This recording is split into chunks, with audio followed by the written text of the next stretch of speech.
তাই ডক্টর ইউনূসকে আমি বলছি, আপনি জাতির সাথে বেইমানি করতে পারেন না।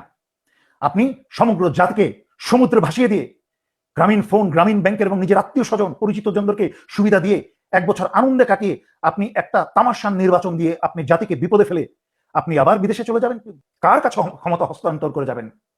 সেই বিএনপির কাছে, যেই বিএনপির অর্ধেক নেতারা ভারতের কাছে বিক্রি হয়ে গেছে, যেই বিএনপি ডক্টর ইউনূস এবং এই উপদেষ্টা সরকার আসার পরপরই চুপ্পুকে সরানোতে বাধা দিয়েছে, আওয়ামী লীগকে নিষেধাজ্ঞা দেওয়ায় বাধা দিয়েছে, জাতীয় পার্টিকে নিষেধ করায় বাধা দিয়েছে, সংস্কার করায় বাধা দিয়েছে। এনসিপির তোমরা ডানে বামে বিভক্ত হয়ে লাফালাফি না করে, চিৎকার করে করে বক্তৃতা না দিয়ে জামাতের সাথে তোমরা একসাথে দাঁড়িয়ে যাও, রাজনীতি ভুলে যাও, নির্বাচন পরে আগে দেশ রক্ষা করো। হাসিনার এবং ভারতের রেখে যাওয়া এইসব এজেন্টদের কাছ থেকে, এইসব সেনাপ্রধানদের কাছ থেকে, এইসব সিভিল প্রশাসনের কাছ থেকে, আসিফ নজরুলদের কাছ থেকে দেশকে রক্ষা করো আগে। ডক্টর ইউনূসের ব্যর্থতা হচ্ছে উনি এনজিওর নীতিতে চলছেন। এই সেনাপ্রধানের সকল অন্যায় অপরাধ জানার পরেও উনি মুখে কিছু বলছেন না, কারণ উনি এনজিও নীতিতে চলছেন, কাজও করবেন না, কিছু বলবেনও না। এখানে কিন্তু ডক্টর ইউনূসও জাতির সাথে বেইমানি করেছেন এবং করছেন, কারণ উনি এই জাতিকে স্বপ্ন দেখিয়ে এই স্থানে আজকে প্রধান উপদেষ্টা হিসাবে বসেছেন। কিন্তু কোন অধিকারে, কোন সাহসে উনি ফেব্রুয়ারিতে নির্বাচন দিয়ে জাতির সাথে তামাশা করে জাতিকে বিপদে ফেলে দিয়ে চলে যাবেন? কার কাছে ক্ষমতা হস্তান্তর করে যাবেন? সেই বিএনপির কাছে, যেই বিএনপির অর্ধেক নেতারা ভারতের কাছে বিক্রি হয়ে গেছে, যেই বিএনপি ডক্টর ইউনূস এবং এই উপদেষ্টা সরকার আসার পরপরই চুপ্পুকে সরানোতে বাধা দিয়েছে, আওয়ামী লীগকে নিষেধাজ্ঞা দেওয়ায় বাধা দিয়েছে, জাতীয় পার্টিকে নিষেধ করায় বাধা দিয়েছে, সংস্কার করায় বাধা দিয়েছে, এমনকি ভারতের খসড়ায় তৈরি করা ডক্টর কামালের লেখা 72-এর সংবিধান, যেই সংবিধান তৈরি করা হয়েছিল ভারতের খসড়ায়, ভারতের স্বার্থ রক্ষা করতে, যেন বাংলাদেশ কোনোদিন কোমর সোজা করে মাথা উঁচু করে দাঁড়াতে না পারে, সেই সংবিধান এই বিএনপি পরিবর্তন করতে রাজি হচ্ছে না বা দিচ্ছে না।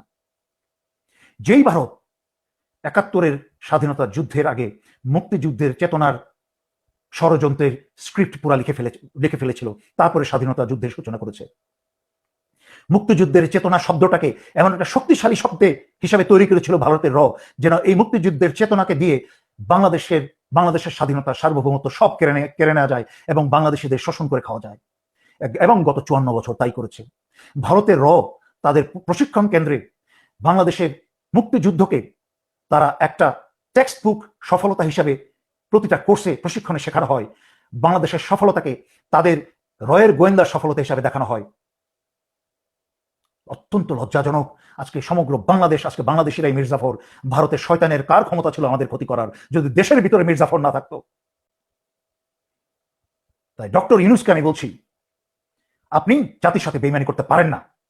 আপনি সমগ্র জাতিকে সমুদ্রে ভাসিয়ে দিয়ে গ্রামীণ ফোন, গ্রামীণ ব্যাংকের এবং নিজের আত্মীয় স্বজন, পরিচিত জনদেরকে সুবিধা দিয়ে 1 বছর আনন্দে কাটিয়ে আপনি একটা তামাশার নির্বাচন দিয়ে আপনি জাতিকে বিপদে ফেলে আপনি আবার বিদেশে চলে যাবেন, বিদেশিদেরকে পশ্চিমাদের আপনার 3-0 গল্প শোনাতে। 86 বছর কি হয়েছে আপনাকেও ছাড়া হবে না। আপনি যদি জাতিকে বিপদে ফেলে যান, আপনার গ্রামীণ ব্যাংক এবং আপনার গ্রামীণ ফোন বাংলাদেশে টিকতে দেওয়া হবে না। সুতরাং যেই ওয়াদা করে, যেই স্বপ্ন দেখিয়ে আপনি এই চেয়ারে বসেছেন, এই চেয়ারে বসে থাকেন এবং এই চেয়ারে বসে কাজ করেন এবং বাকি উপদেষ্টাকে কান ধরে কাজ করেন। আসিফ নজরুলকে লাথি মেরে বের করেন। যদি বের করতে না পারেন, জাতির সামনে ভাষণ দেন। সেনাপ্রধান 2 দিন পরে পরে সেনাবাহিনীর সকল সদস্য ভাষণ দেয়। আপনি যেই মুহূর্তে প্রয়োজন আপনি জাতির উদ্দেশ্যে ভাষণ দেন, নাম ধরে বলেন সেনাপ্রধান জেনারেল ওয়াকার আমাকে কাজ করতে দিচ্ছে না, আমি এই সংস্কার করতে চাচ্ছি, সেনাপ্রধান জেনারেল ওয়াকার করতে দিচ্ছে না, আমি আসিফ নজরুলকে বরখাস্ত করেছি, এই দেখুন চিঠি আমার স্বাক্ষর করা, কিন্তু সেনাপ্রধান তাকে যেতে দিচ্ছে না। আমি আল্লাহর রহমতে, আল্লাহর নাম নিয়ে বলছি, লক্ষ কোটি জনতা আপনার পাশে দাঁড়িয়ে যাবে। আপনার যা ইচ্ছা, আপনি যেই সংস্কার করতে চান, আপনার সেই আদেশ যেন পালিত হয়, তা বাস্তবায়ন করার জন্য কোটি বাংলাদেশি আপনার পাশে দাঁড়িয়ে যাবে ইনশাল্লাহ। করে দেখান। বাংলাদেশে আর কোনো মির্জাফরি করতে দেওয়া যাবে না, সেইটা সেনানিবাস থেকে হোক আর সেনানিবাসের বাইরে থেকে হোক। সিভিল প্রশাসন থেকে যারা করবে তাদেরকে ঘাট ধরে রাস্তা নামিয়ে নিয়ে আসুন। বাংলাদেশের জনগণের উদ্দেশ্যে বলছি, আপনারা দল মত ধর্ম নির্বিশেষে সবাই আল্লাহর ওয়াস্তে এক হয়ে যান। এনসিপির তোমরা ডানে বামে বিভক্ত হয়ে লাফালাফি না করে, চিৎকার করে করে বক্তৃতা না দিয়ে জামাতের সাথে তোমরা একসাথে দাঁড়িয়ে যাও, রাজনীতি ভুলে যাও, নির্বাচন পরে আগে দেশ রক্ষা করো। হাসিনার এবং ভারতের রেখে যাওয়া এইসব এজেন্টদের কাছ থেকে, এইসব সেনাপ্রধানদের কাছ থেকে, এইসব সিভিল প্রশাসনের কাছ থেকে, আসিফ নজরুলদের কাছ থেকে দেশকে রক্ষা করো আগে। জামাতে ইসলাম রাজনীতি বুঝে না, কিন্তু তারা মানুষ ভালো, তারা মানুষ খারাপ না। তাদের সাথে একত্রে বসো, সেখানে কোনো রাজনীতির আলাপ করো না।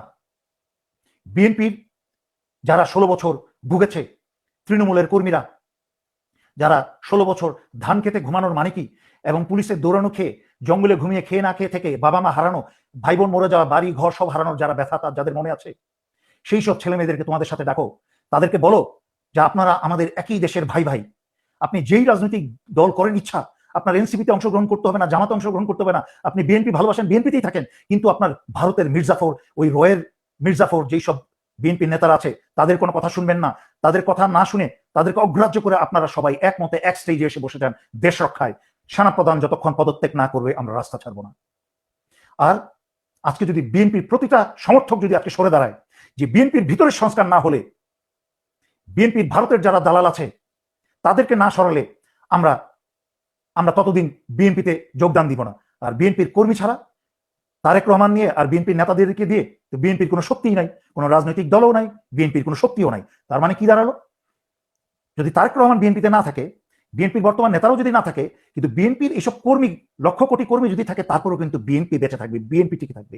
তাদের মাঝখান থেকে একদিন নেতৃত্ব তৈরি হবে, এবং বিএনপি সময় লাগলো এক সময় নেতৃত্বের, যখন এই পয়সার এবং বাইরের দেশের কোনো প্রভাব থাকবে না, তখন সততার সাথে সেই নেতৃত্বে সামনে এগিয়ে চলবে। সুতরাং আপনাদের প্রয়োজন ওইসব নেতাদের আপনাদেরকে প্রয়োজন। আর কিন্তু আপনারা নিজেদের উপর রাস্তা হারিয়ে নেতাদের পিছনে ছুটে বেড়ান, তাদেরকে সকাল বিকাল বালতি দিয়ে তেল ঢালেন। আপনারা মনে করেন তারাই আপনাদের ভবিষ্যৎ এবং তারাই আপনাদের বিধাতা এবং ভবিষ্যৎ নির্ধারক, কিন্তু আপনারা ভুলে যান যে আপনারা ছাড়া তাদের কোনো 2 পয়সা দাম নেই। তাই আমি আমার ভিডিও আর বেশি লম্বা করতে চাই না। আমি সেনা, ছাত্র, জনতা, উপদেষ্টা সরকার সকলের দৃষ্টি আকর্ষণ করছি। দেশে আমি আগেও সতর্ক করেছি, আজকে থেকে 5-6 মাস আগে সতর্ক করেছি যে এই বছরের শেষের দিকে আমার এই পোস্টে এইভাবে ছিল যে জনগণ সিট বেল্ট বাঁধুন, এই বছরের শেষের দিকে খুব খারাপ সময় আসছে, সেই সময় কিন্তু খুব কাছে। শেষ একটা ধাক্কা দিবে আওয়ামী সন্ত্রাসীদেরকে পুনর্বহাল করার জন্য। ইনশাল্লাহ কোনোদিনই সফল হবে না। তবে আপনারা যত বেশি সচেতন হবেন এবং প্রোঅ্যাক্টিভ হবেন, মানে আগে থেকে নিজেরা সচেতন থাকবেন, ঢাল তলোয়ার হাতে নিয়ে রাস্তায় থাকবেন, তখন কিন্তু ওই রক্তক্ষয় থেকে বাঁচা যাবে। বাংলাদেশে সেই রক্তক্ষয় করতে পারবে না। কিন্তু যেই ষড়যন্ত্র চলছে, বাংলাদেশে একটা বড় ধরনের রক্তক্ষয় করে এই উপদেষ্টা সরকারকে সারা দুনিয়ার সামনে দুর্বল দেখিয়ে এবং ব্যর্থ দেখিয়ে একটা ফোর্স নিয়ে মাঠে নেমে আবার আওয়ামী লীগকে নামানো। এবং একই সাথে আমরা শুনেছি যে প্রধান বিচারপতির সাথে সাক্ষাৎ করে, প্রধান বিচারপতি যেহেতু ডিসেম্বরে খুব সম্ভবত উনি অবসরে যাচ্ছেন, তার আগেই যেন উনি অন্তর্বর্তী সরকারের প্রধান হয়ে ডক্টর ইউনূসকে সরিয়ে দিয়ে উনি অন্তর্বর্তী সরকার হন এবং আওয়ামী লীগকে যেন নির্বাচনে আসার সুযোগ দেন, যেন আওয়ামী লীগ সুই হয়ে ঢুকে কুড়াল হয়ে বেরোতে পারে, আবার দেশ দখল করতে পারে।